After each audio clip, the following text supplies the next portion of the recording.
बिस्मिल्लाहिर्रहमानिर्रहीम। शुरू अल्लाह के नाम से जो बड़ा मेहरबान निहायत रहम वाला है।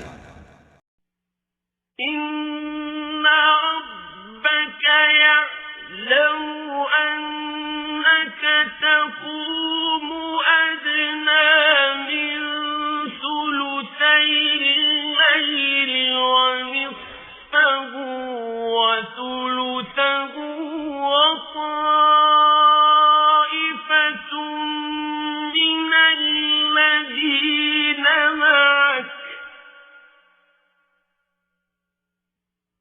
वल्लाहु युक़द्दिरु al-लैल वन-नहार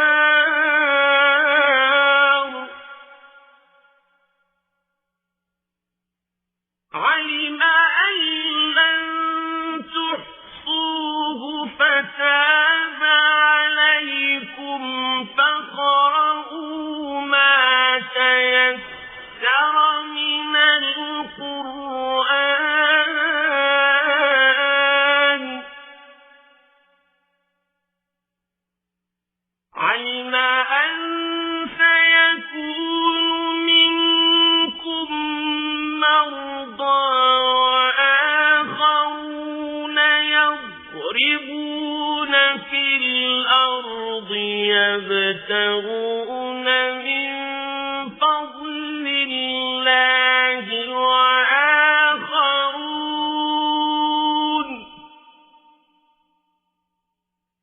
وآخرون يقاتلون في سبيل الله فاقرؤوا ما تيسر منه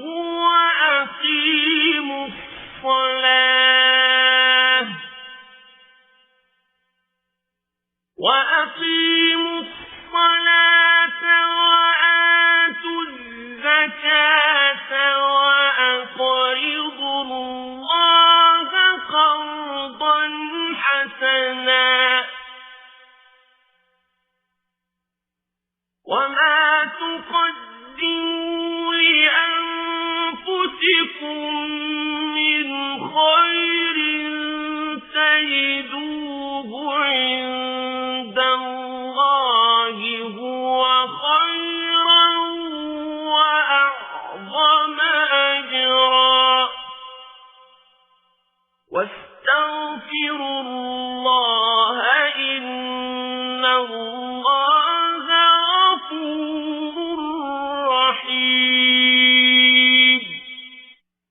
तुम्हारा परवरदिगार खूब जानता है कि तुम और तुम्हारे साथ के लोग कभी 2/3 रात के करीब और कभी आधी रात और कभी तिहाई रात कयाम किया करते हो, और खुदा तो रात और दिन का अंदाजा रखता है। उसने मालूम किया कि तुम उसको निभा न सकोगे तो उसने तुम पर मेहरबानी की, बस जितना आसानी से हो सके उतना कुरान पढ़ लिया करो। उसने जाना कि तुम में बाज बीमार भी होते हैं और बाज खुदा के फजल यानी माश की तलाश में मुल्क में सफर करते हैं और बाज खुदा की राह में लड़ते हैं, तो जितना आसानी से हो सके उतना पढ़ लिया करो और नमाज पढ़ते रहो और ज़कात अदा करते रहो और खुदा को नेक और खुलूस नीयत से कर्ज देते रहो, और जो अमल नेक तुम अपने लिए आगे भेजोगे उसको खुदा के यहाँ बेहतर और सिले में बुजुर्ग कर पाओगे, और खुदा से बख्शिश मांगते रहो। बेशक खुदा बख्शने वाला मेहरबान है।